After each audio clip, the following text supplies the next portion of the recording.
I was just going to ask, so the XL was kind of the birther of jukebox, basically. Yes, essentially it Interesting. was.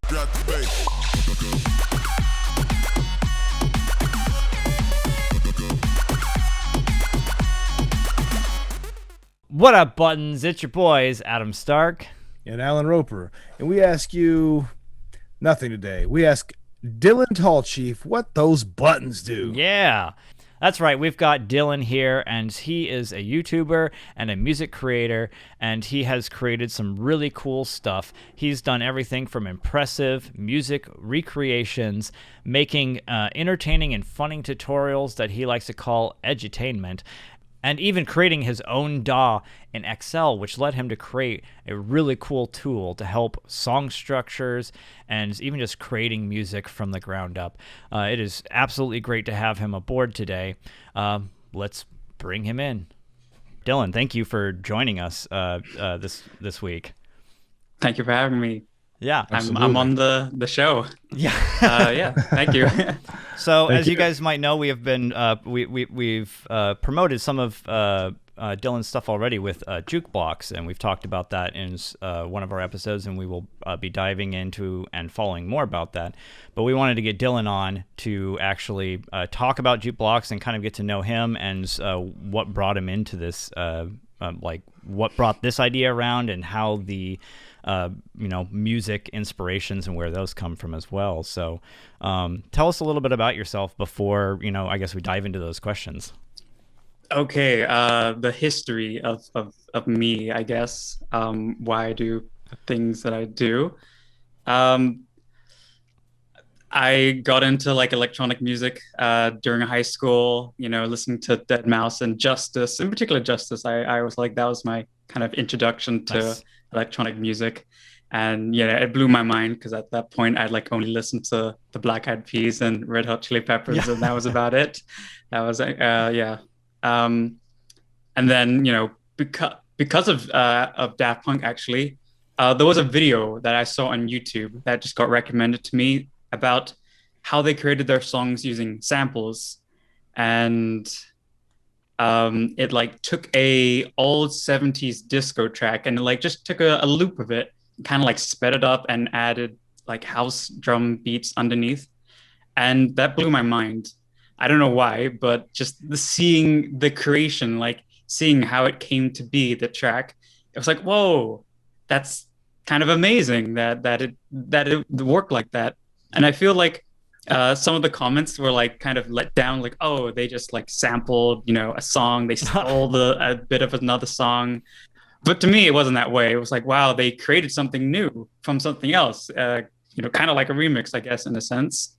But that was just like the coolest thing ever. So I wanted to do similar things like that. And, I downloaded FL Studio and started putting like songs in there and chopping them up and speeding them up. Did that for about a year and it wasn't very good. But that was the introduction of just, that was like where I got into music production, was from doing that. Nice. And then just because that was like the only thing I was really interested in at the time as well, during high school, when like everybody else is thinking, what am I going to do after high school? Am I going to do things with computers or business Right. or whatever? That was the type of questions we were all like thinking about.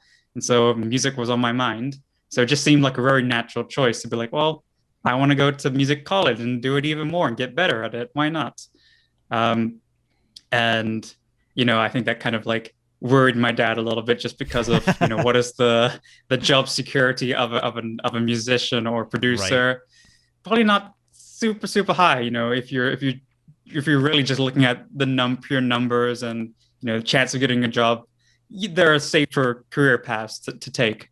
And but I was pretty adamant about music for, it was just like a passion at the time, and it still is, of course. So it just felt like, that was the thing that I wanted to do. So yeah, I went to college. I should mention I'm in like the Netherlands, so like it was all like, Dutch college and everything, and we have like quite an electronic scene here in the Netherlands, because we have like a lot of producers come from here, Armin van Buuren and Martin Garrix, all those people. So it seems like there's quite a big producer community in this country. And so there's lots of schools or at least like a couple that you can go to. That's awesome. And it was like, okay, so the YouTube channel, why did I start that? Because this was like around the time that I started the remakes. So I think I saw today, I went all the way back on your YouTube list.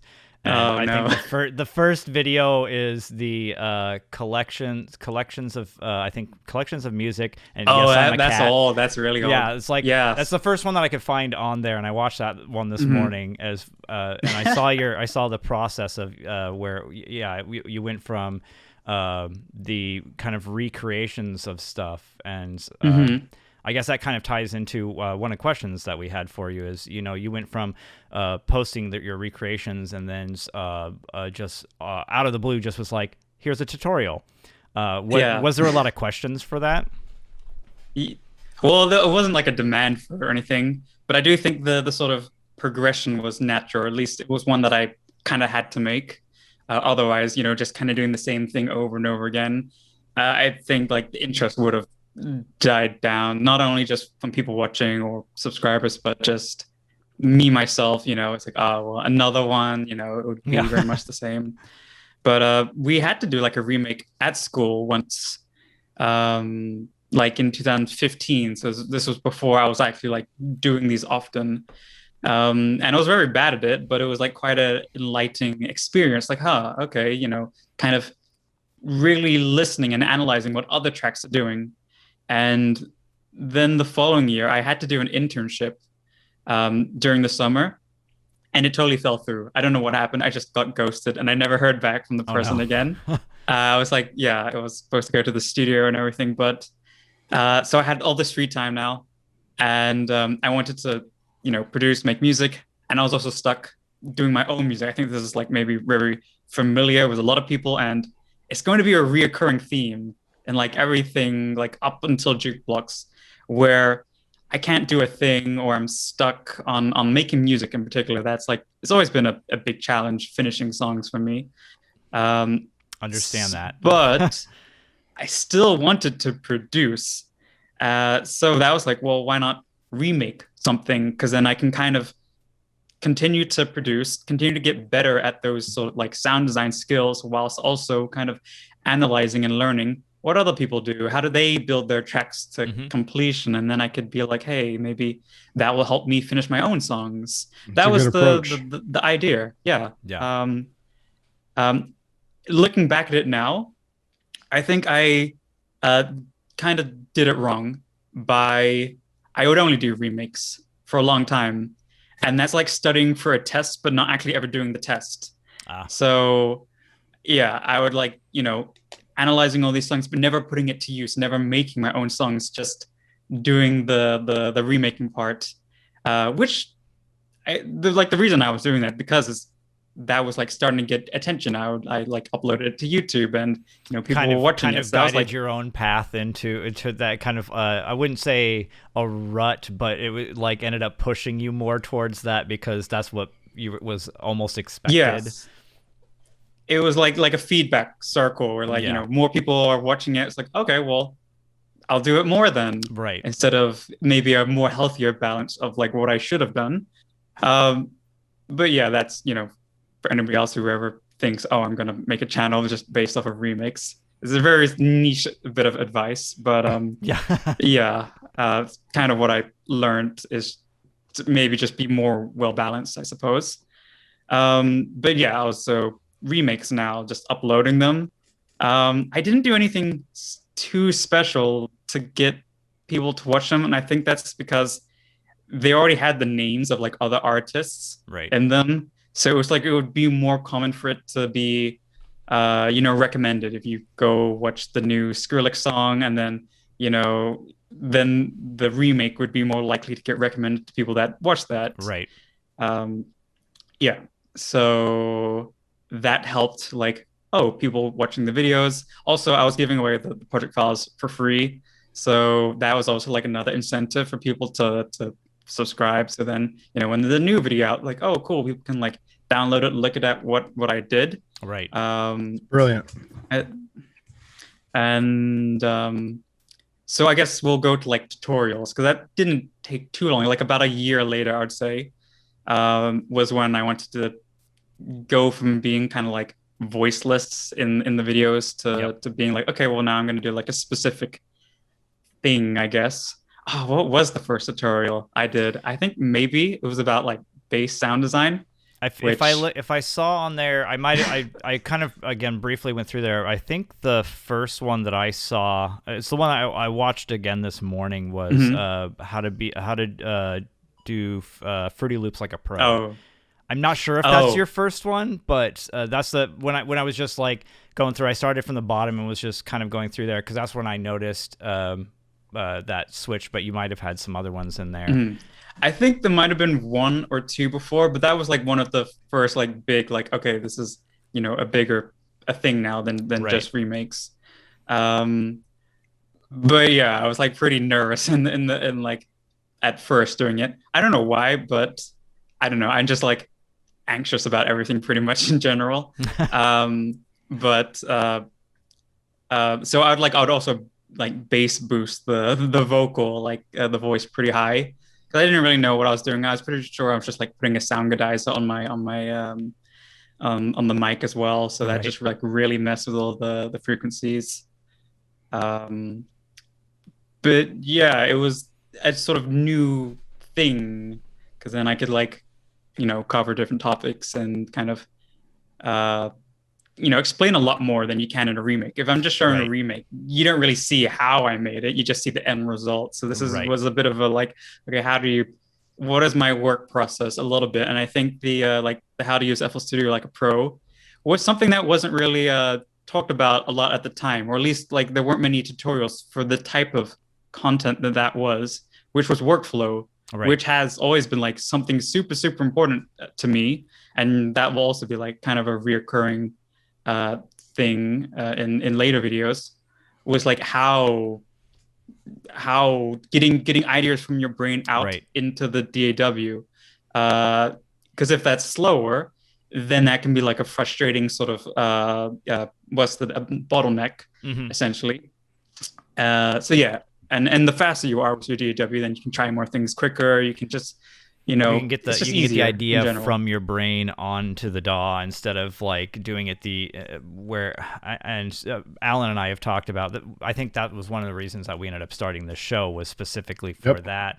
Is we would just start philosophizing on, you know, workflow and, you know, things that I learned over the like last 10-15 years as I've been doing this, and just like little things here and there of just like what I've picked up and then what he's picked up, and we'd philosophize back and forth, and we'd realize I think people would want to hear some of this.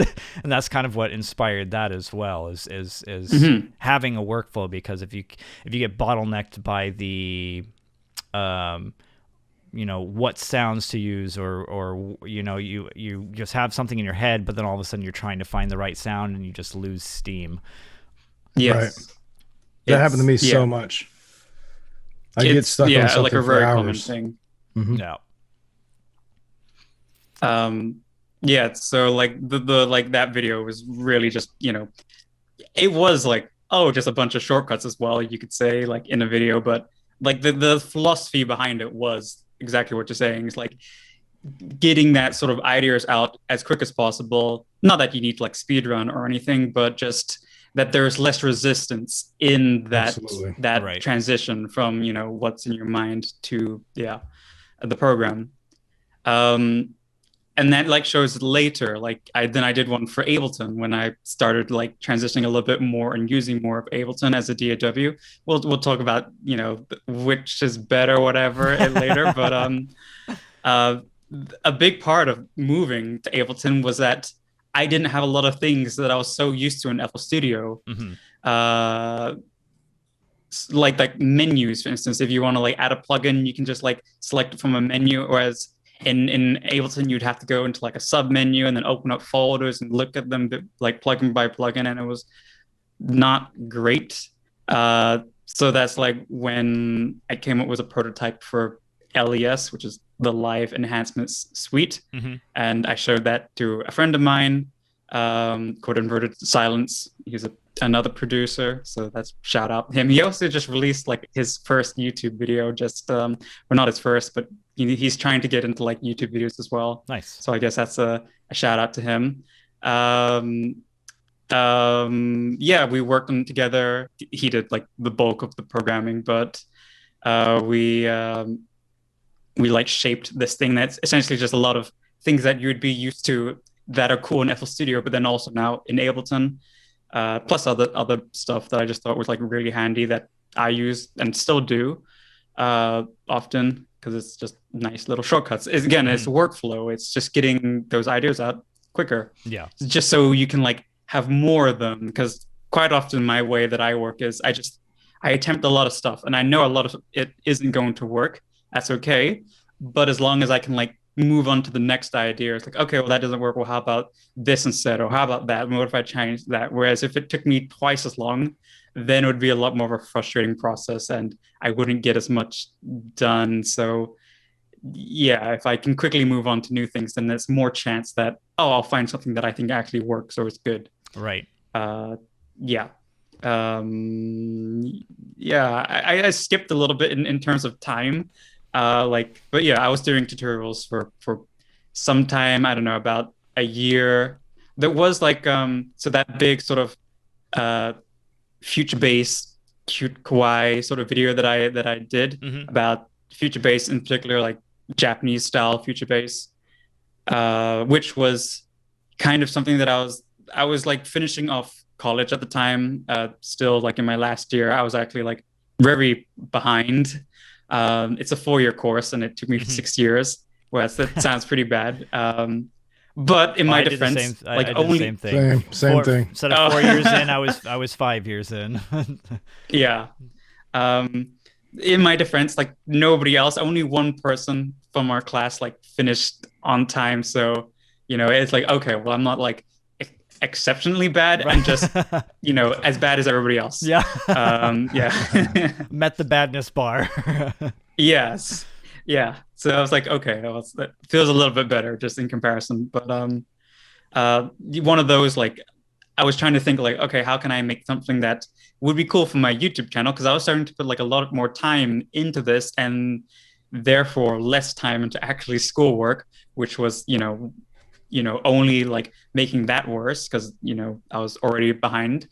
So I would like, I can make a video that's kind of maybe cool to present for class, but then also something that I could actually upload to the channel. So that's where that video came from. And like a lot of the scenes in that video are actually like recorded at school on location, recorded a bunch of stuff and then just edited it. I make school, tracks or whatever for school projects, and I'll just turn them into tracks, and then end up using them. So I get that, making use of the time. Yeah, it's. I think it's much better than having to do like twice the amount. It's better, more efficient use of all of our time. And then I guess from there, I would like getting close to. I didn't have any more lessons, just having to finish, the things that I hadn't, projects that I still need to hand in. So I kind of did have more time, then I could like just do more videos and tutorials.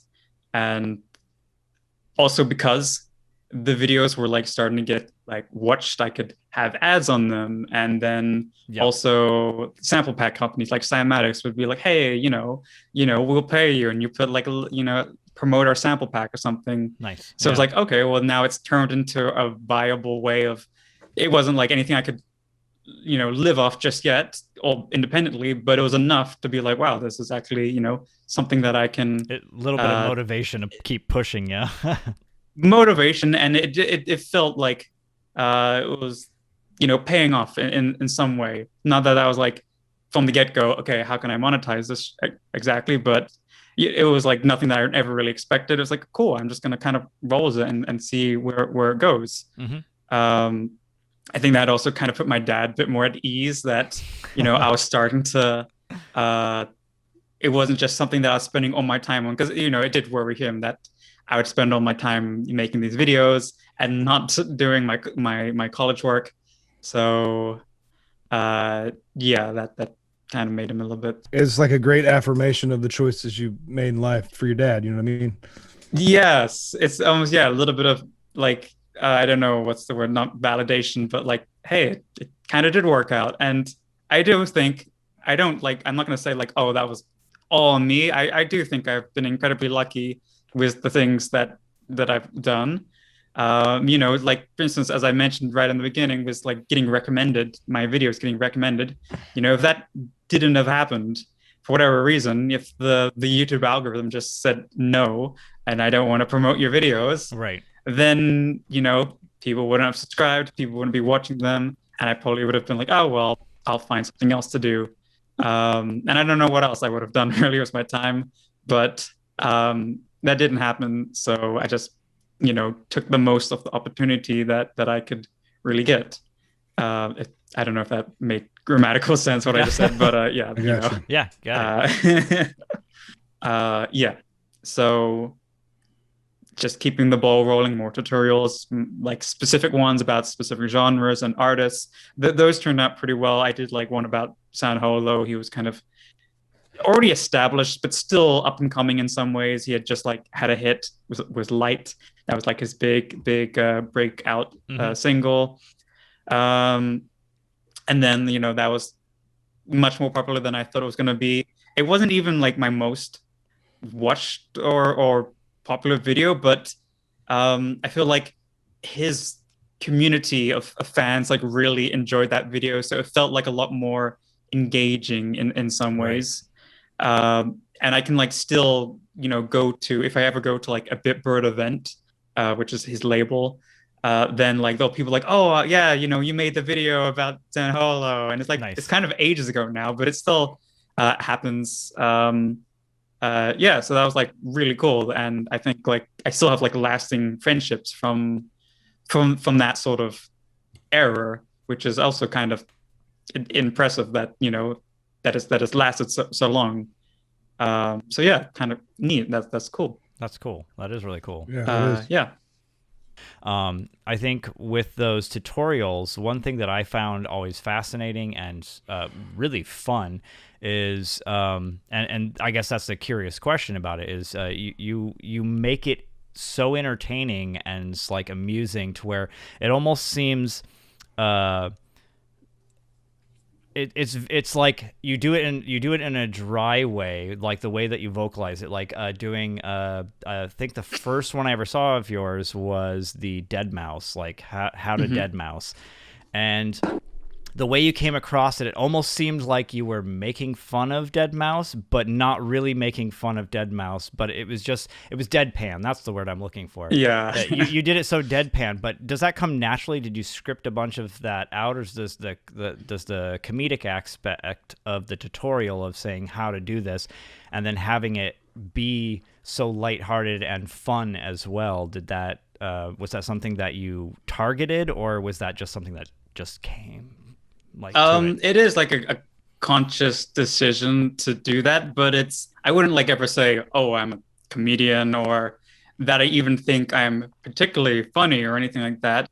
But it is meant to be like lighthearted and not like ever mean or you know, like I'm being too negative, but kind of like take a step back. And like Dead Mouse is an artist that I respect and I've listened to for many years. I love his music, but also I can have a joke about it and be like, you know, house music and that sort of stuff. Right. Yeah. Not take it too seriously. I don't try to take anything like too serious in life. You know, just be lighthearted about a lot of things. I think like the sort of decision to do that though, and not be like, okay, just this is the information, this is like all the facts, and keep it like as sort of you know, just as what's the just informational right as possible, without like the sort of entertainment factor to it, was from watching videos like from Frank. I'm gonna like Frank Jevc. Mm-hmm. I believe that's the name. It's been so long since I've had to like say that out loud that like I forget how exactly to say it. But that like really clicked to me that you could make entertaining tutorials. Because it doesn't sound like anything like mind shattering. Like, whoa, how did someone come up with that crazy concept? But it's just something that I'd never seen done before. Mm-hmm. Usually a tutorial is very just like to the point, very Dry. not entertainment. And this was like the first time that I saw, what's the word? Edutainment is what it's like sometimes called, where it's very there's still lots of things you can learn from, but also that it's entertaining on its own merit. I guess it has its own sort of, even if you didn't want to learn from it, you could still be entertained by watching it. So it's like a cool, best of both worlds. Almost an accidental. Thing. If you're here for the entertainment, you accidentally learn something, and if you're here for learning something, you're accidentally entertained at the same time. Yeah, I think that's a really good way of putting it. And yeah, it wasn't like, I'm not like saying like I masterminded each line that I write for the videos that I do. It's like, okay, this is gonna have this amount of comedic value and that sort of stuff.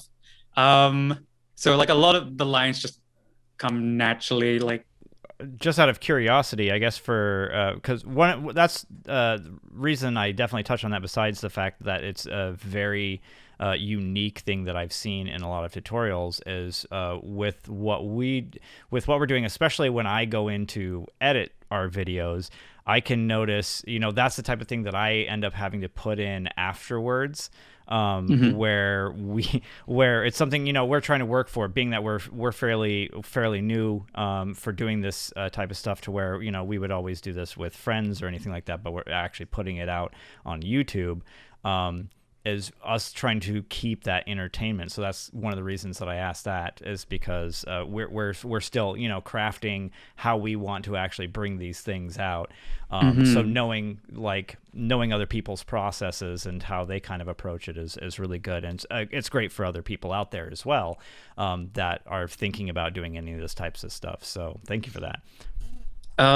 Okay, I think I have like some more things I probably could add on, because they're like, as you mentioned, like the editing process is a really important part of just, I think, everything, really.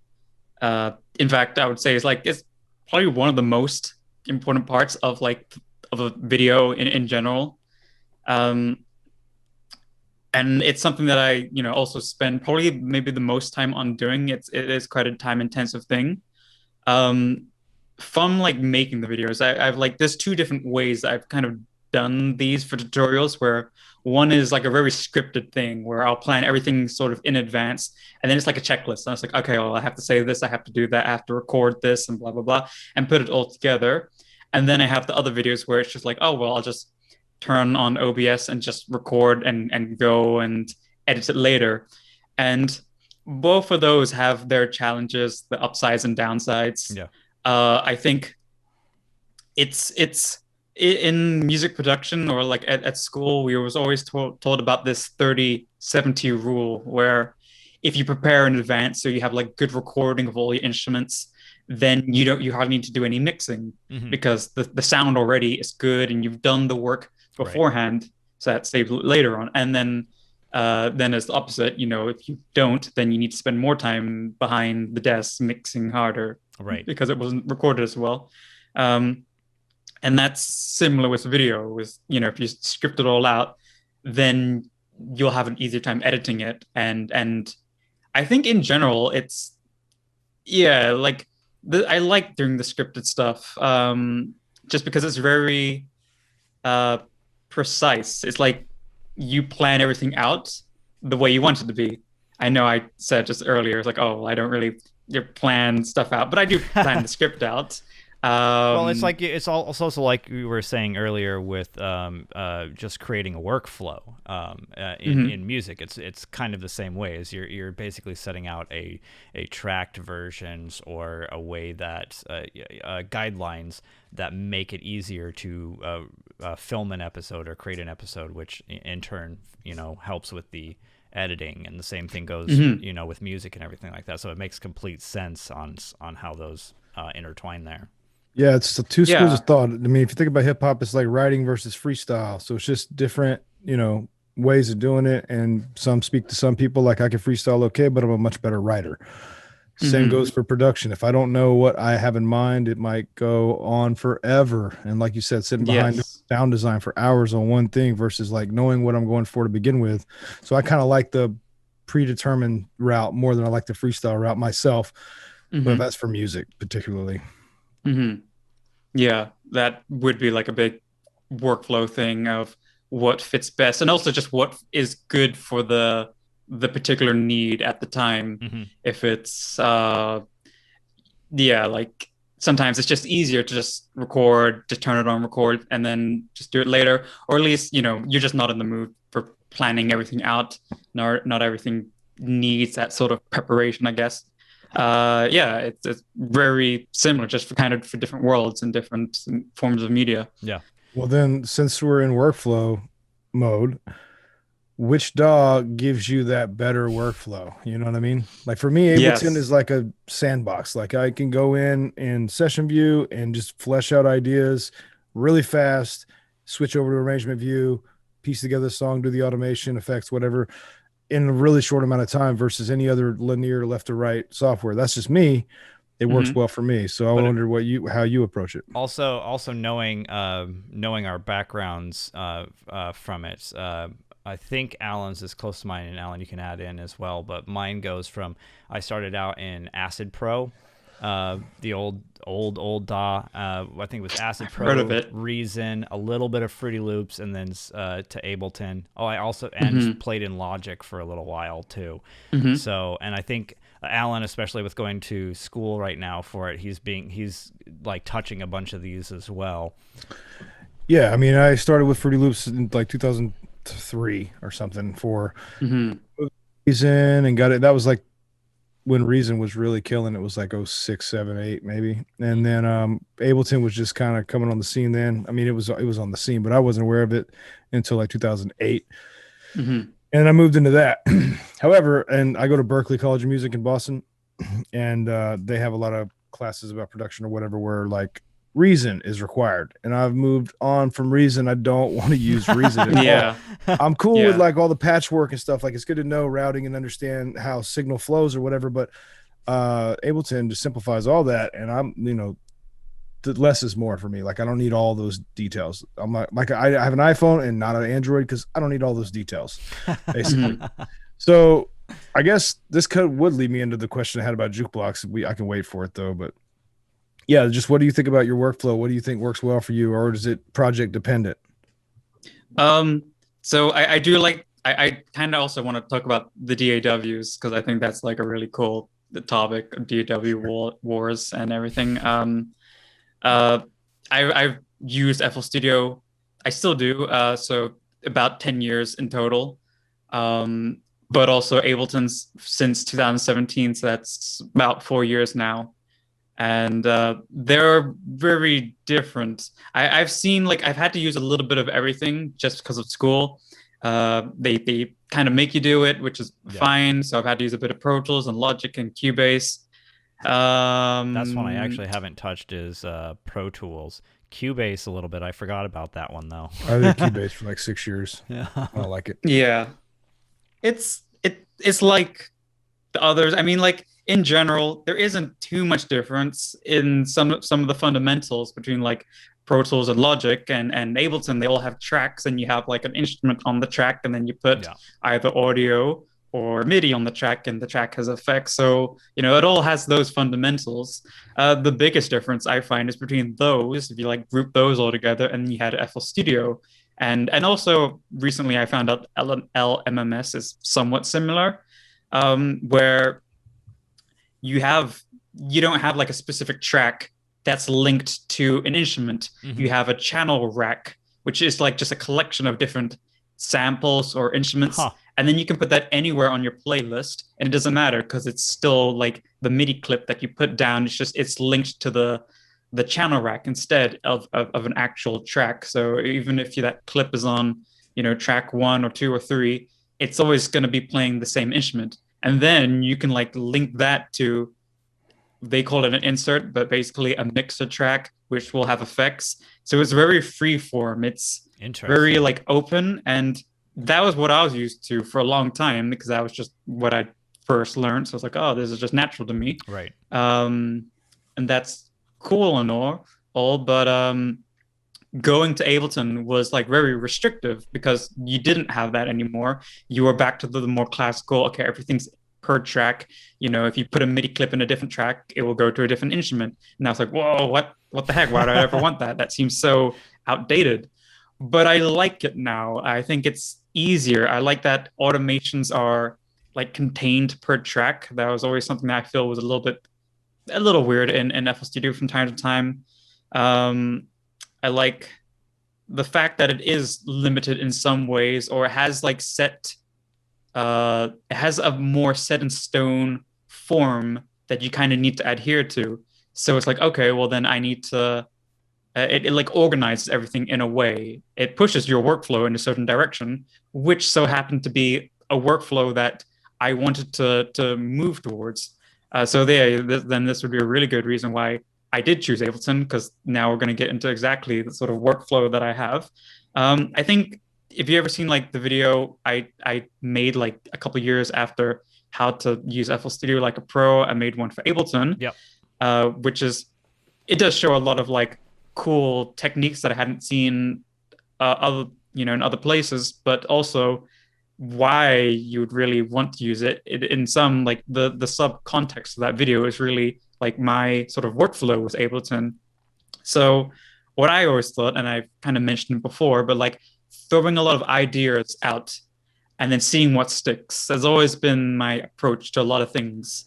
And let's take maybe, for example, a sample on its own. Like if I just heard a bunch of kick drum samples, if I just hear on its own, sure, maybe I like it, maybe I don't, but that doesn't really matter if I like it or not. What's more important is the context of that sample. Will it sound good with the bass and the snare and the hi-hats? That's ultimately the much more important than if I like it on its own. So whenever you're like scrolling through a sample pack and you just hear that one kick, that's cool, but it's not going to be the end of the story. So I want to have like a bunch of these kicks all at once, not playing them all at once, but I want to be able to like really quickly like switch so I can hear, oh, how does this kick sound with everything else? How does kick number 2 sound with everything else? How does kick number 3? So I like that sort of modularness, the ability to just, switch things in and out really nicely. And that's the same with synths as well, as I was doing a lot of like bass sound design as well. The worst thing, maybe this has been fixed now, but I don't think so, but I might be wrong. But in FL Studio, when you wanted to like duplicate a new synth, you would lose all the links of your automation.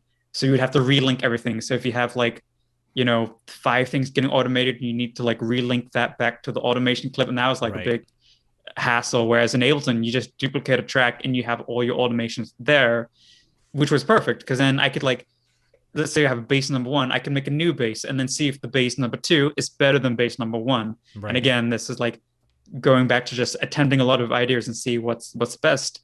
It's a lot easier for me to be like, hear 2 different bass sounds and be like, oh, I like bass number 2 better than bass number 1, especially in the context of a song. Whereas if it's just a bass on its own, I can be like, yeah, it's okay, but could it be better? Maybe yes, maybe no. I don't know really the answer to that until I hear maybe something else that kind of puts it into context.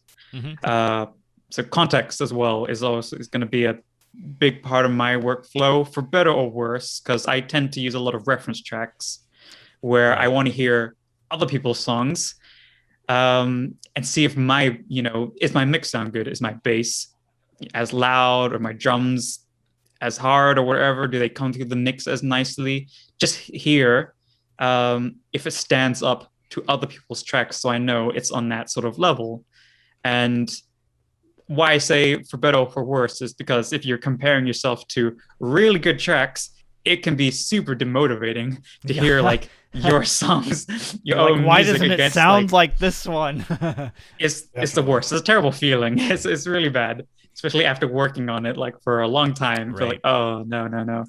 Um, But so again, I have a hard time recommending that, as it can be a very frustrating thing, but it's also a very eye-opening thing of like, oh well, it obviously isn't on that level, or else right. maybe I think differently. Again, maybe I'm also too critical on my own stuff that I produce, so it could just be that as well. You're But not I think alone. in general, it does. It helps if I take like a really like a step back approach to using reference tracks, where I don't try to get too close, because if I'm like, not only two different songs are never going to sound alike because they're different, but if I did try to make it too similar to another track, then it could very close. It could like end up ripping off another track, because it's like, to get the essence of another song, I have to be exactly like it. So then I become too close like other songs. So maybe that's Right. also a bad thing. So in general, I'm like trying to really just, not go too in detail for multiple reasons. But yeah, that's also something I find quite easy to do you can do it in FL Studio. It's not so bad, uh, but in general, just Ableton has that ability to like try a lot of different things really quickly, swap things in and out, and that was what was really appealing to me. Mm-hmm. Yeah, pretty much that. That was the biggest thing, I think, for that really all tied that together. Yeah. Workflow and what Ableton could offer. Nice. I like Ableton also because there's like 10 ways to do anything. Like there's just so many ways to approach it. So however your workflow is, Ableton has another way to do it, And I haven't seen that before. Oh yeah, definitely. I've definitely seen some of the coolest ways that people have I know one guy who does it by the book. Like he literally read the entire Ableton manual. The only person that I know that just read the entire thing. And like he would teach me things that I didn't even know Ableton could do, because I definitely have either watched tutorials or just clicked around till I found something on it. But things that I think it's amusing to see, like, again, finding somebody who's read the book and knows some trade secrets that are built into it specifically for those reasons, but then you have a bunch of other people who just wing it, and then you see how they do it. And you see that a lot in Fruity Loops too. Whenever I've seen people do stuff in Fruity Loops as well, there are definitely some aspects in Fruity Loops that I wish they would bring over to Ableton that were like cool little crossovers. Which it seems like they're doing a little bit with the like newer versions of Ableton. Like they're bringing in like takes on like what they have in Logic and Pro Tools. I think, I don't know if FL Studio has. It's been a long time since I've used FL Studio, but just like when you're recording vocals, if you just keep recording over and over, like if you have a loop on it, it now just like stacks them up in a bunch of different takes, and you can edit and cut those things, which I just think that's something that's needed for a while. So it looks like they're trying to add little things here and there as they're expanding. It is nice to see that there is progression, even if it is really slow and like behind, like 10 years behind other DAWs, but it's getting there. Yeah, exactly. So that's good. I'm happy about that. You mentioned something about like some people being very much by the book, or like having like a very I would say all-encompassing workflow, for instance, but then also people that wing it. And like, despite the workflow that I think is super important to me and everything that I like, is often from like also just watching a lot of live streams of other artists. Some like of the best producers that I know out there are people that just wing it. They don't really think twice about doing these things. They just kind of do it, and it's like the most amazing thing ever. Because I'm super like, okay, I need to know what I'm doing, and all the ins and outs of everything. And then there's people that don't, and it doesn't stop them from making amazing things. It's like, I don't think it's because they don't know the things, but it's despite all that, they do it regardless, because they don't know that it can, they're not aware of the limitations, so they just do it anyways, and they make great music. And I think that's always like the coolest thing ever. I think a good touch on that is interviews that I've seen with Deadmau5, who talks about like I always thought that he and as still does have some of the craziest chord progressions, or just nice chord progressions in the way that he uses like syncopations and polyrhythms and all that type of stuff, and he doesn't really have the training in it. Like he literally just did it because he thought it sounded cool, and he figured out how to do what he was hearing in his head. So many people don't know music theory. Yeah, like no, like I'm sure he knows a little bit more now than when he started, as far as music theory goes. But like he says, no, I don't know how to play chords. I just put it on the MIDI thing until it sounds right. And I'm like, see, so you don't actually have to have like all of that type of stuff. Winging it's not bad, and it obviously works for a lot of people too. So I think it's great how versatile that all of that stuff is. Yeah, some of the biggest producers in the world don't have any training. Yeah, I think it's great. And I do enjoy that almost irony in a sense. Someone without the musical knowledge can have so much musical talent, or even just the know-how in a way without really knowing the specific details of it.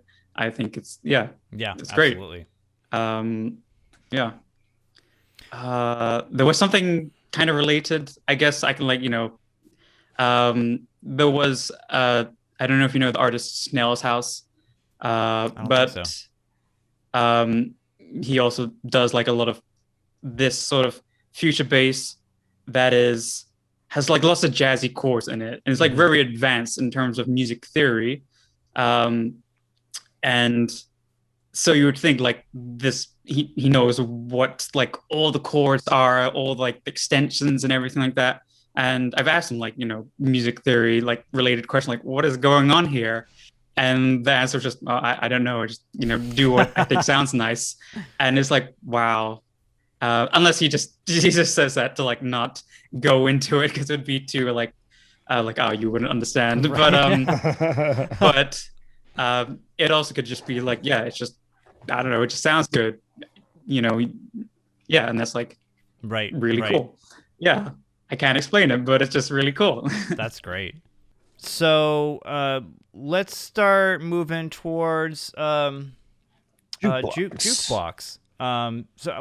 Actually, since we're on DAWs, if people aren't familiar with a lot of what Dylan has done, and would like to know more, first of all, check out his channel. We'll have links in the description for everything. One of my favorites still is the DAW you created. In XL Studio, or I mean, sorry, not XL. XL Studio. Sure, it's now XL Studio. But in XL, how did what the fuck? Where did that idea come from, and like how did that start? I think it's funny that you bring up JukeBlocks as well, because those two things are like very related, and they kind of started at the same time. So it's been kind of like a running joke in the Ableton or producer community that like Ableton looks like an Excel sheet, and there's like memes of like people saying that they were drunk and up all night making like this sick banger, and then they wake up in the morning and actually they were just editing an Excel sheet. I was like, oh, that's really good. So that's the inspiration. I love it. I was at the time very still like analyzing a lot of songs. It's always been like, even like, doing the tutorials essentially in some ways was a remake, or like I'm implying a lot of the same skills as a remake, because I'm listening to songs and I'm trying to figure out what's going on, and I'm doing that for the tutorials as well. But song structure was always like, I feel like that's got to be like the beginning place essentially. I feel like I could make sounds that was never too hard, even if I don't. Yeah, like making sounds. Let's just say, okay, that wasn't a problem for me. Not to say that I'm the best sound designer or anything, but I could make sounds that would be like, okay, I'm okay with that.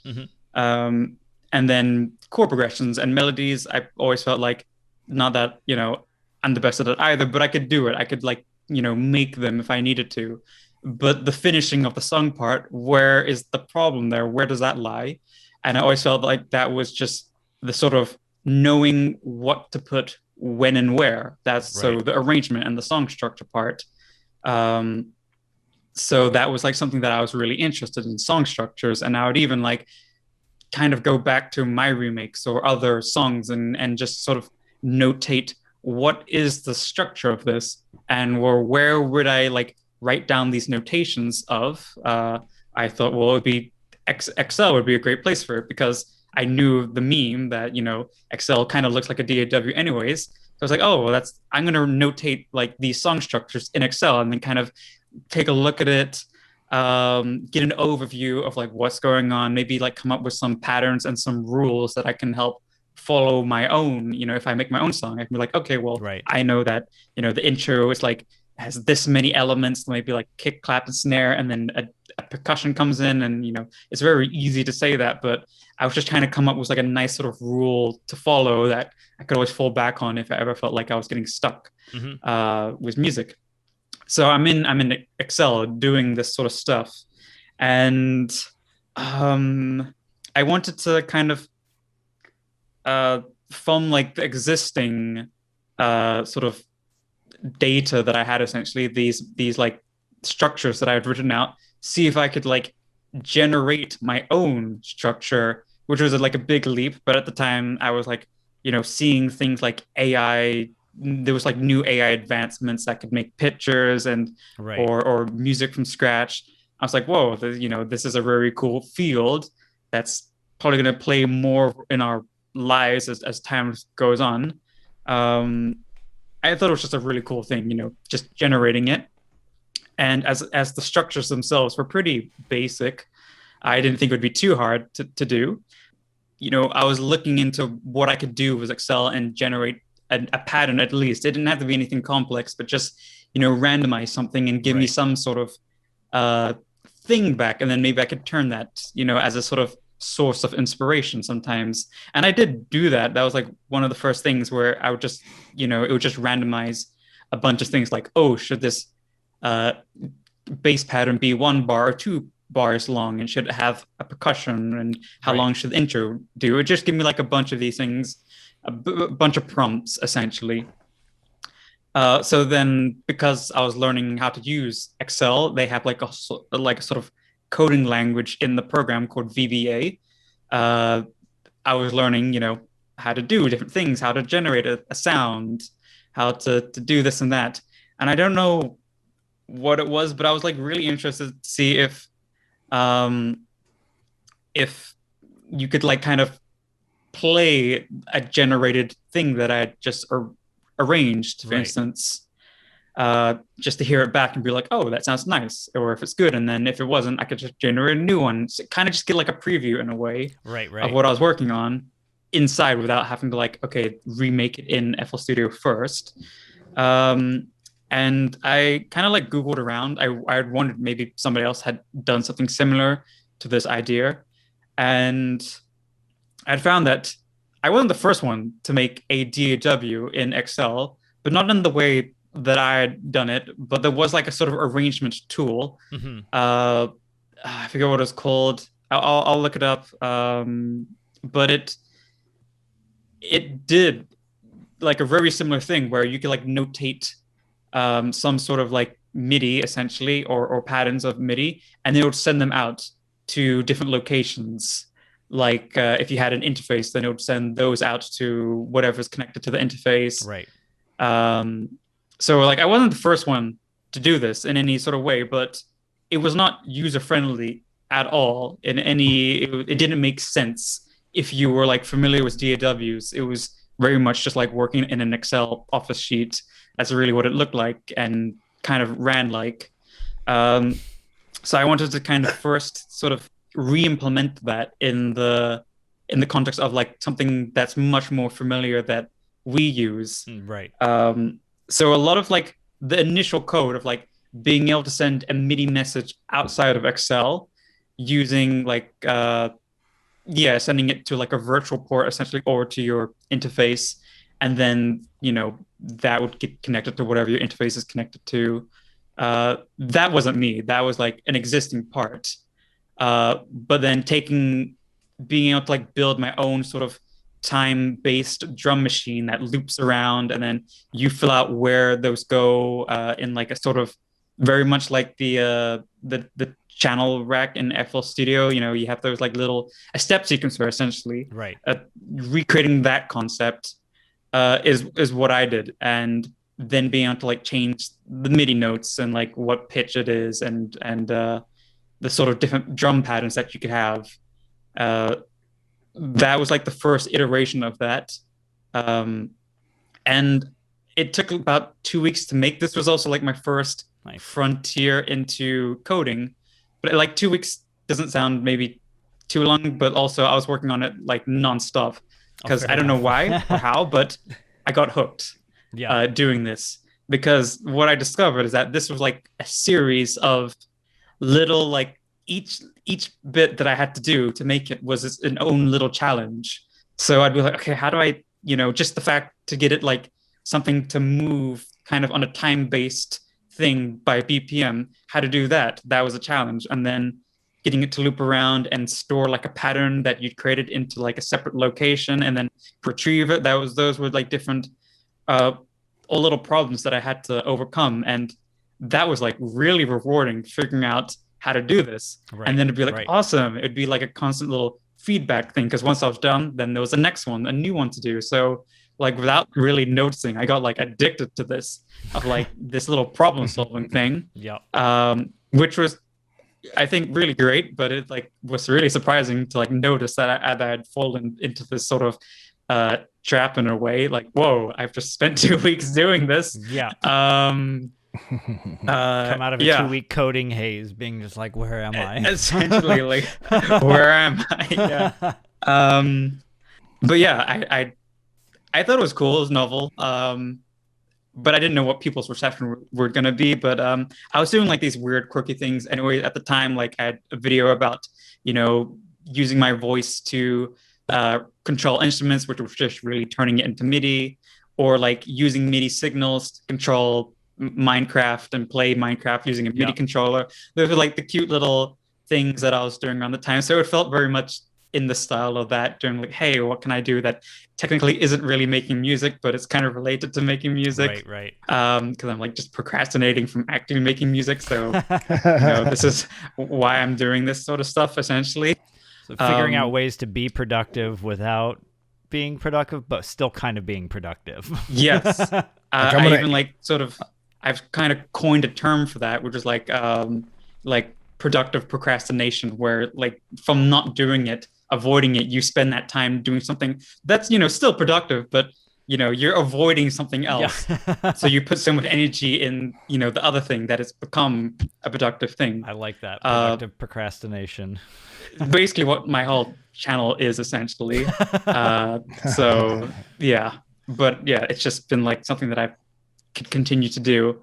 And this is the same thing with the drum machine. And so I just uploaded that, and it got like a lot of feedback, that much more than I expected. There were like some articles like, whoa, a drum machine in Excel. And I wasn't the first, and it wasn't also like the first person to do that. Also, had made some buzz, and there were like a couple articles, but I think the way I presented it in like a very step sequencer thing that anybody could download and like instinctively get, even if you haven't used like a DAW, you kind of like, you put a thing down, you press play. It made a lot of like, sense what's going on here. I think that was like the big appeal of it. And yeah, then after that, I was like, okay, well, I was continuing to work on Excel because I was still doing this sort of like the generation of the song structure. That was still like what I was working on.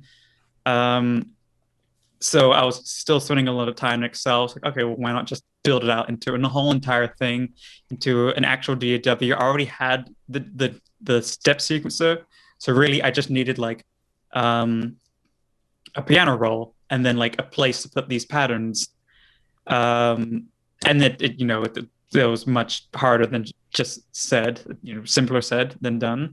It took like another 2 months to get all that done. But again, it was still like a very fun experience. And this was also like just learning how to code. I had like in high school taken like some HTML classes, learned how to make like a really simple website.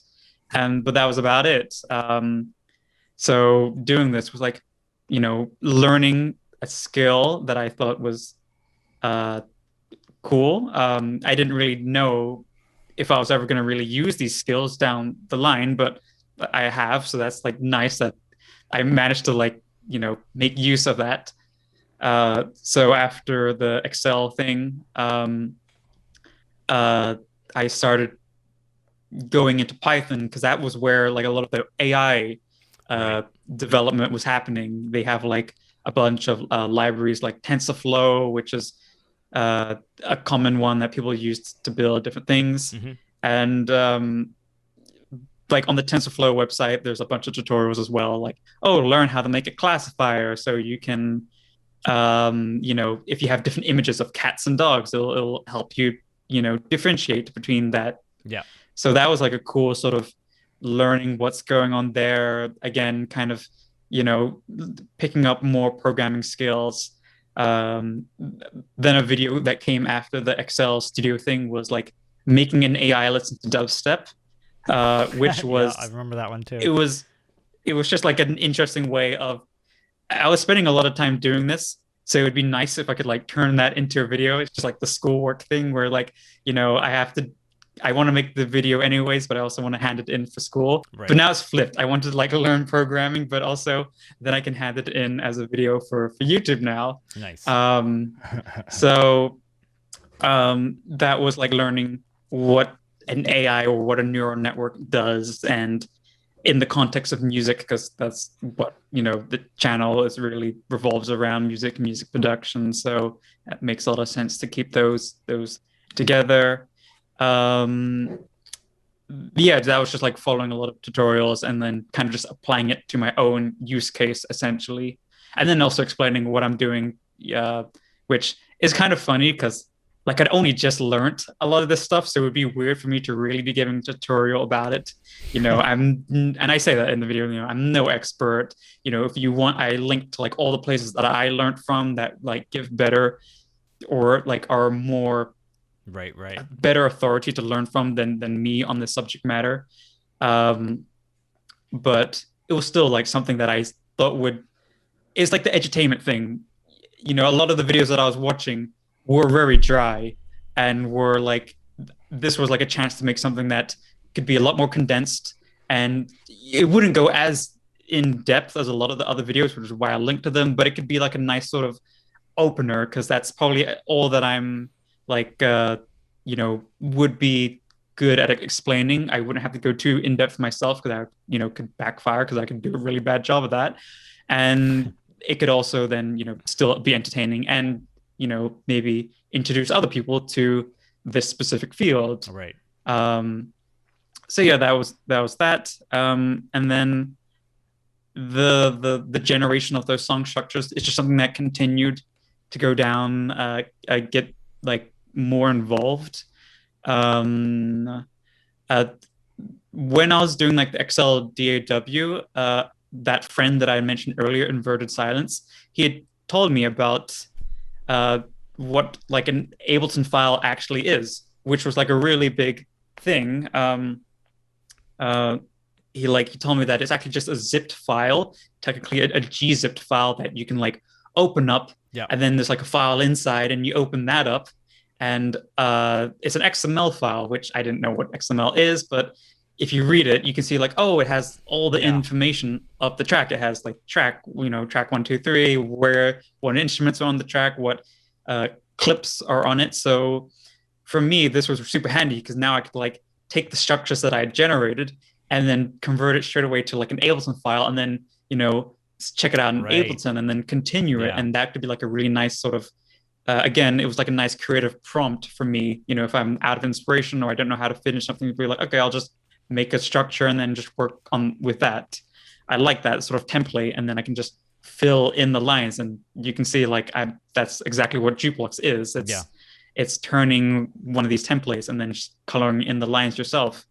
So that was like a really breakthrough moment, and that is also in the Excel DAW, because I could take, So that I learned. Yes. Oh, so I was gonna jukebox basically. Yes. Interesting. Essentially, it was. That is really cool. It's weird to think of it that way, but it really is. Like, it was just a continuation in some ways. And I almost feel like it's almost worth like a little homage of like adding back the Excel Studio downloader for like templates. But that would also just be a lot of work. So I don't know if I'm gonna do that just for like such a essentially like a bad joke. But yeah. Maybe one day. One of those days, but little Easter egg.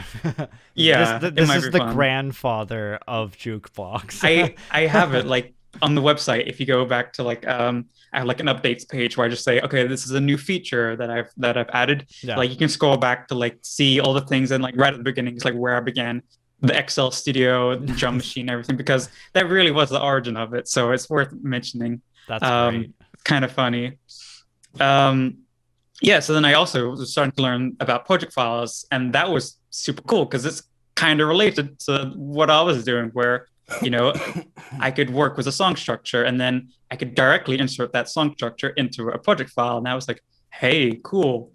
I could only do that with Ableton though, because Ableton is nice and, well, like you can literally just unzip it and read everything. It's all in front of you. There's a lot of stuff, so it can be very overwhelming, but it's all laid out in like plain text. I actually discovered that on accident one time, because one of my hard drives on an old computer just died. Like something happened to it, and a bunch of it got corrupted. So when I went in, unfortunately, it was my only backup at the time on that computer. And when I went in to recover a bunch of stuff, I was luckily able to pull a bunch on there, but then a couple of them, well, I should say more than a couple, quite a few of them were, the files were like almost all there, like they were still ALS files, but they weren't, they wouldn't open. It would just go, it's corrupt. And so I'm like, well, how do I fix this? And I started diving into it, and that's when I found out they were zipped, and then I found out that they were XML, and saw the same thing. Unfortunately, at the time, didn't, I thought the same thing of just like, oh, so technically you could just code out an entire, like everything that you do in Ableton, you could just write it in XML. And I didn't chase that rabbit with it at the time, but seeing that type of stuff, and I knew as soon as I saw your on JukeBlocks on how you did that, I was just like, that makes so much sense. Like I can see where that actually fits in there, and how that would actually, how I shouldn't say easy, but how the translation from templating something out and generating something and putting it into an Ableton file makes sense. It's really, really cool. Yeah, it's not like I wouldn't say like it's anything super smart or clever. It was just like a lot of like prep work essentially to make it all happen. But it's essentially just writing out the right lines, and as long as you like kind of study the structure of it and be like, okay, well, a clip goes here and it wants like this starting time and this ending time. It's like, okay, well then I can just add new ones and change the time like this. So it becomes like very clear. Okay, well that's just all you have to do. It really isn't like rocket science or anything like that. I think anybody could kind of build their own. In fact, very recently, there's a producer called Vorso who like made a sort of tool that I haven't actually used, but I watched a video about, where it does something very similar. It's just like it's sort of, if you have a project file that's corrupted for Ableton, then it will like scan the file, the contents, and I believe, I forget what it does. Like if it removes plugins just so you can like open it in case one of the plugins are like broken, then it'll remove it from the file, or like it'll scan it and say, hey, this is kind of wrong. It can even also happen naturally, where like one of the track IDs, like if it becomes non-unique, it will give you like, oh, there's a non-unique ID on line 53, and it'll say where it is. So if you know what to do, you can just like open up the file and just edit it and change the number. That's cool. Yeah. So yeah, it's literally kind of just editing a text file, which has made it very easy for me. In the beginning, I did treat it more like a text file, and like it would just like write a line, but then was change some of the variables in the line. Nowadays, I'm a little bit better with that, and then it's more of like an XML object, and you're writing different tree branches to the object, so it's a little simpler to handle. But essentially, it's the same thing. Just you're writing a lot of the lines of the XML out, and then zipping that back up. And in fact, fun fact, you don't even need to zip it up. You can like, as long as it's like renamed to ALS, you can just run the XML on its own. So essentially, it just runs, it opens an XML file, which is also kind of cool. But then there was like FL Studio, which is all binary. So I learned about a whole new world there as well, which is, that was more work. There was nothing really, again, I don't want to say it was like rocket science, but it is pure like brute force of like figuring out, having to save one file, change one thing, save another, and then compare and be like, okay, what changed here? What is that actually doing? And then I know, okay, that's what that byte does. And so it's terrible. I in this day and age, I don't think anybody really needs to make binary project files. I'm really glad that Ableton didn't, because if it was the other way around, and if I thought they were all like that, then I would have never like ever attempted this. I think I'm wondering if they did it specifically for file size, like if it's just converted down, because I know that when your in Ableton, once your projects get close to like when you finish everything up, they can get pretty big on there. Where I don't like FL Studio files are not, they can still get pretty big because there's a lot of data in there. But it's mostly just, you're taking out all those extra bytes for extra, XML characters that literally only do anything for XML and not for the for the actual software. This kind of brings me to my question. How does Reason pack their project files? That is also text. It's text, I'm almost certain. So I didn't make the Reason downloader or the LMMS one, but both of those are text as well. And if they were binary, it would be a lot harder to like figure out what's going on here, because a lot of the time there isn't any documentation for these file formats. Now, I'm lucky for FL Studio. Again, this was like just more luck, because if it wasn't this way, I don't think I'd ever would have attempted it. But the lead, or initially the lead developer of FL Studio, called Goal, the creator, wrote a document explaining the event headers of the file. So really all that does is just categorize the different parts of it. It doesn't go into in-depth of what every byte does, but it just gives you an outline of, okay, how the file works. It's essentially just, it lists the chapters of what a file could be comprised out of. And then, I had to figure out, okay, what inside each chapter, what does it actually do? What's going on here? What was I saying? Was Reaper. Yeah, with Reaper, I was like almost certainly just text. So that's kind of nice, again, nicer to work with. Same for LMMS. It's just, there's a lot less brute forcing and have to figure out everything out yourself. And when I started to work on Logic, that's also a binary file. And those are, I think it's like only because like FL Studio and Logic, they're both from the 90s. So back then, you wanted to reduce file size. It was much bigger of an issue. So it made more sense back then. Nowadays, no, it really isn't that bad.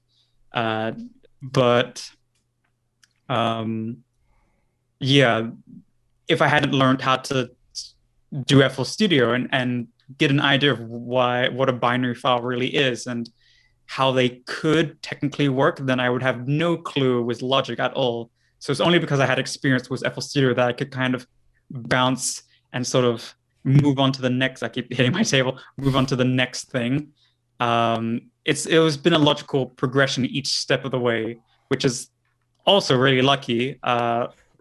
Everything like I've done is like each next step has felt like a natural like stepping stone. So like the going next to Excel, evolution that it takes, and for it's just like it's the natural next step. and it wasn't like ever planned that way. It's like, oh well, it's just a lot of the things lined up, which is why I say like, oh, it's just really lucky in some ways. Like going from Excel to learning a little bit of coding that way, and then going to Python, and then learning about the project files for Ableton, and then learning about FL Studio project files. If I didn't learn about the Ableton ones, I don't think I would have been able to sort of make that jump to FL Studio just without any of that sort of background that I already had. That would have been way too daunting, and I wouldn't have done it. So with JukeBlocks, are you taking? Do you have a bunch of templates that you are using that kind of randomly generate for that right now, or are you actually taking some of that machine learning stuff that you learned with Python and TensorFlow? Are you taking those and implementing those in there yet, or are there plans to implement that kind of stuff in it? I am not using TensorFlow or even technically machine learning, but they are all generated from scratch. There's no like pre-made templates that, it just randomly gives you one of the ones that I already have. They are all like built on the server. Are you using a random question? Because again, you played Minecraft in there, so I have to ask. And also being an avid coder myself, yes. Are you using a seed? And if you would you ever put in there to where you're like, I want to find one certain template, and you put in that seed? I want that, but at the moment, there's no seed generator. I mean, obviously, it does take seeds because everything's being, that's how the computer gives you a random number, but. That's like a really good question, because at the moment I'm like, all I have is like a bunch of randomized functions in a row. So I could like make a seed, and then I guess, obviously the seed for each randomized step needs to kind of be different, or else you'd use the same seed for all of them. Right. Because at the moment it just kind of gives you a different seed. I suppose that's like possible. You could like serialize it, but no, there's no actual seed. It's just like, whatever way the wind blows at the moment. But yeah, I would like a seed thing eventually, just so you could do that. It'd be fun to be like, oh, I'm gonna, type in a bunch of characters, and you get the same thing again twice. Or if you put in the same thing, you can share it. Be like, hey, check out this one or whatever. But the concept, the inspiration for the algorithm was taken from like neural networks, because what they do is like, you have training data, so it learns from a bunch of examples what that is, and then it can like build its own version. So that was exactly what I was inspired by like having a bunch of pre-made templates. Okay, I have the Excel sheets, I have that, so that's like the structures that I have, and then it reads that, and then it builds its own, and then it turns that into either like an FL Studio or Ableton or whatever you choose. So like it isn't exactly a neural network, and I did try, but where I really stopped with neural networks is that like it was like the what's that thing called, where like you think you know what's going on, and then it turns out actually there's way more to it.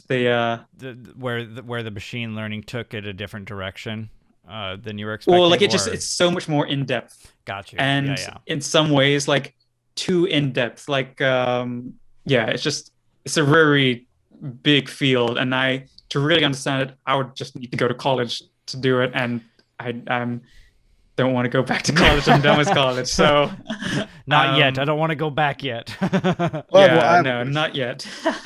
So I have this one question. Do you have plans in the future, because someone's going to want to know this, for JukeBlocks, whether the generator or converter to include Reason files? Yes, there's plans for it, but will it happen in a like a close time, in a soon, probably not soon. No.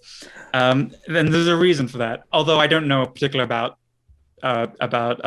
reason. I didn't mean that's the pun reason. That was not intended. Gotcha. It depends if reason is a binary file or not, because backwards engineering binary files, I feel like I have experience doing it now, but it's not like I wanted that experience doing it. I Right. just had to. It was because yeah, I really had to learn it. But it's not enjoyable, I find, and it's super time intensive. Um, um, so if it's like written like Ableton, if it's an XML or whatever, as long as it's like in a sort of plain text view that I can read, that makes it like so much more likely that it will work with those DAWs, or at least the chance of it makes it like much quicker. It's probably like a quarter of the time to make that than it would be for the actual if it was like a binary file. I got you. So that's really important to know. And I don't actually know if that's the case or not. I know, like, I think Bitwig is one that uses strings as well. So that would be something that's also likely. I would like it for all DAWs. There's no reason not to. I want it to be available everywhere. And that also extends to the converter, Right. because that also is a super interesting thing where, you could convert to any two DAWs. That'd be amazing. Right. But like, how much work is that? If it's going to be binary or string, that really does like factor into what decisions I'm doing next. And then also a lot of it's just what I'm feeling at the moment. If Yeah. I've done a lot of project files, I want to kind of work on different areas. I also need to think of, I already have like, people that use it already. So before I bring on more people, I want to make sure that the people that are using it are still like fulfilled and that it's good enough for them. I could like spend all my time just only on DAWs, but then the people that already use it be like, oh, well, it could be better. Or so it's like you're introducing a lot of people to something that what I could do really is my plan is like make it super good first, just some features, and then bring on more DAWs so that when more people do come on, then it's like a more complete experience Right. or complete product essentially. And that makes more sense Yes. in the flow of it, from a lot of and I fully agree with that, from doing a bunch of project management stuff. That sounds like a very good workflow that you've got planned out for that, specifically for like creating those features to expand the core fundamentals of the project itself, because the conversions and or certain DAW types would be more expansions on, okay, where you're fully at your version 1 or version 2. You've released this, like, this is stable, this is good, and then we can start expanding out to other stuff once, like you Yes. said, the fulfillment. I think that's a fantastic plan. I'll also get asked like, why aren't you going harder on promotion? I could leave like hitting up other YouTube channels and trying to get it on there, and that'd be cool. But I need the product to really be like spotless first, to be like, a first impression is really important. So making it as good as it can be on its own before I even kind of think really about opening it up and trying to get more people on it really just yet. Yeah. That's my philosophy on Well, it. I can basically. tell you with for how much I've used it. Unfortunately, I haven't been working on as much music as I should be, for other projects and stuff like that, reasons. But the one that I have up that you can kind of see on my screen here, which is our theme song for the Buttons show, was made using JukeBlocks as a template. Whoa! And one of the new tracks that is coming up soon, was used your trap setting and hired a guy on Fiverr, who did an amazing job with the vocals for it, but literally just grabbed the template, threw it in there, and I was just like, all right, cool, this looks like a good layout, and just started throwing sounds in and throwing beats in there. And how quickly the idea was to be able to flow with it, I think is really cool. And I of course got Alan's to play around with it, and I love it. He's been talking about it as awesome. well. Thank you. But you know, it's a great jumping point from that. And so I think the things that you've been adding so far have been I've been satisfied so far with all the cool stuff that you've been adding, and I can't wait to see more. Awesome. On that as well. Great. So. Yeah, I actually in school, man, like we had they were talking about reference tracks and like not reference tracks in terms of mixing, but using a reference track to like kind of analyze format to see like sort of like Diplo Revolution, so you can see the waveforms and you can learn how to build your track. This was early on. A lot of people were beginners. So I posted on your site, and I was like, this is a much better approach to like learning format, and like this is just a skeleton thing, whatever. And everyone commented on it, and everyone was like, this is great. My professor was like, whoa, what is this? So put you out there a little bit. Thank you. Thank you. Might get some more love from the community in Berkeley. So I love it. It's great, man. You got, and the new editions are cool too. Thank you. Yeah, it's just a very fun, rewarding project as well. Like I work on it every single day, from like pretty much, you know, the moment I wake up to the end of the day, weekends too, because it's just a very I'm on like that sort of bug essentially with like the Excel thing where it's like, you know, new things, new ideas, and then, you know, doing that and be like, yes, awesome, that felt great, let's do more. So like the experience of working on it is like very, very fun. So I like bringing new features, and again, this really ties back to the workflow of like, what is it good for? And as you mentioned, like analyzing stuff. And I've also mentioned like the sort of creative push in the right direction, but also workflow, where, you know, if you have the sort of, you can just start working immediately and not having to think about structuring, for instance. And like more of the features that I'm adding these days tend to be more for like, you know, choosing plugins or with particular presets, or like just a little like simple drum pattern, or some like samples already like inserted into the template so that you just don't have to do that. You know, it saves maybe like not that much time, but it just helps you like move quicker. Once again, those like workflow sort of tips and tricks, but then kind of just directly integrated into the project. So you don't really have to think about it, or just think straight about just making the music, making the song. Yeah. And also for like efficiency and speed, I can imagine, I know like there's a lot of these sort of like beat producers that make 3 tracks a day, and then they just like have a collection of them, and they're trying to like get them out to rappers or other artists. So they have like they need to have a big collection of this. And this is like, would be a tool that could help that, because then you can just really quickly like, you know, those areas that may slow you down, that would speed up that process. So then it's more just about coming up with the sort of hook and sounds and the writing of it, and less about having to structure it out. Right. Yeah. So I would say that the thing that always slows me down is the second half to the ending of the song.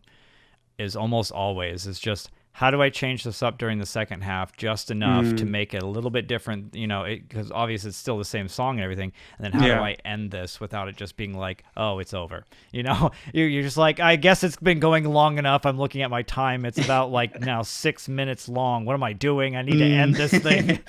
So I think that's been great about that is like you said, it's the templating for, and like I guess the first version that I saw was that thing, and when I fell in love with that as well, is mostly just I was like, I can finish the song because I hear all the sounds in my head already. I know what I'm going to put into this thing, or at least I know where I can start. As soon as I put that first bass line or that first kick or that first synth down, all of a sudden I know where this song wants to go, and I don't have to worry about the structure. I just fill all these in, and then I listen to it, and I go, okay, I need to change this here and here and here from what the template was to make it all flow together. But having something that you can listen to all the way through and go, I can now, the whole song is almost there. Now I need to change it to make it my own or flow with what I've added to it.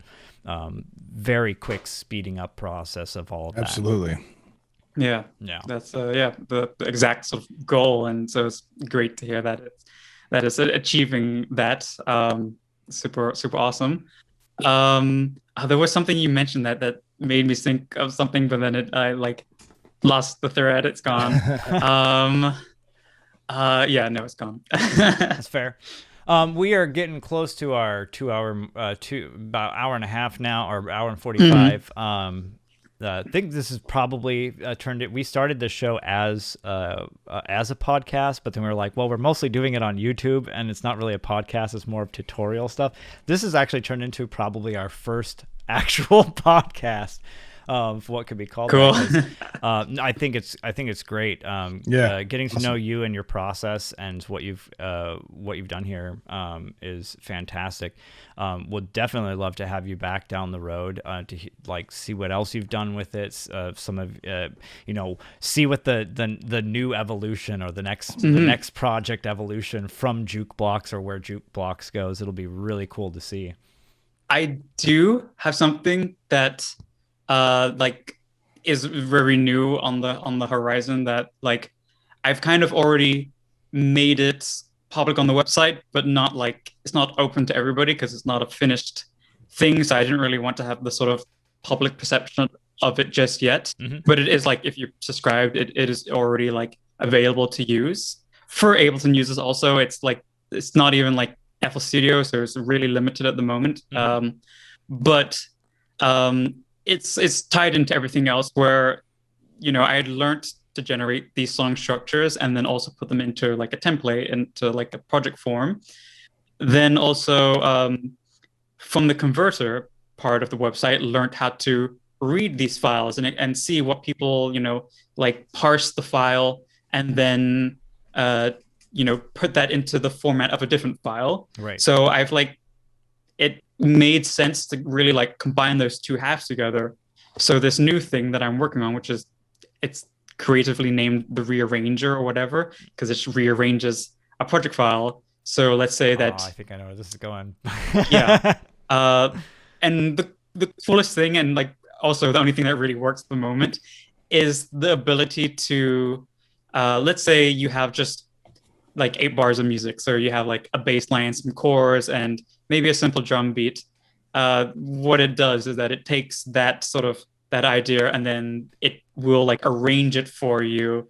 Because it also fills in the hole that, the generator, when you get it, it doesn't have chords, and the templates, they don't have chords. So you still have to fill in a lot of stuff. Whereas this way, you can you can start off with your own ideas, a bunch of chords, and then it just builds it out straight away into a progression, a structure, which I think is kind of really cool actually when you hear it, because it's whoa, even with just 1 bar of music, it can actually do something with it. Yeah, I mean, how many people usually start out with just taking their 8 bars or a couple, just a couple measures of just here's my drop section, here's my chorus.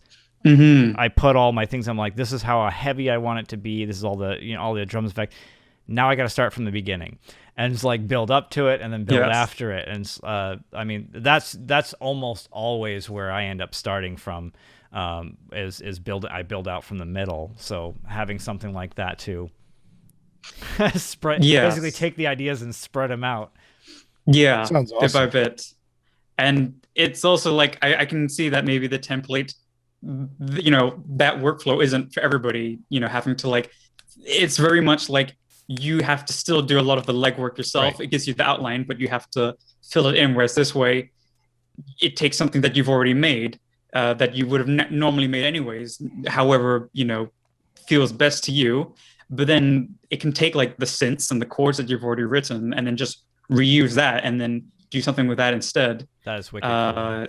Yeah. So that's what that is. It's very limited at the moment. it just worked with MIDI clips. So even if you have like, if you had all your drums in audio, it would just ignore them for now. But it's gonna, it will like look at your drums, be like, oh, okay, that's that pattern, and eventually it'll start to make much more sense for for different sort of workflows. So it works with, should work with anybody really. Wicked cool. Yeah, and then I'm looking later forward, for other looking forward to DAWs. seeing that too. Yeah, that's thank gonna you. be great. Awesome, thanks. Well, again, everybody out there should check out Dylan Tallchief's channel. Follow him along. Check out JukeBlocks. Everything will be down in the description. Dylan, thank you very much for joining us this week. Thank you for having me on. Pleasure to have you. Yes, it was good talking. And yeah, thanks, Dylan. Appreciate it, man. Sorry, I've been sick, so I haven't talked a lot. That's okay. Keep it up, man. You're doing great. Thank you. Well, thank you again to Dylan for joining us. We will definitely have him back. We just wanted to, before we end this, don't forget to like, subscribe, and share if you really liked this episode. And as always, we'll keep asking those questions. What those buttons do. Check you later, guys. Peace.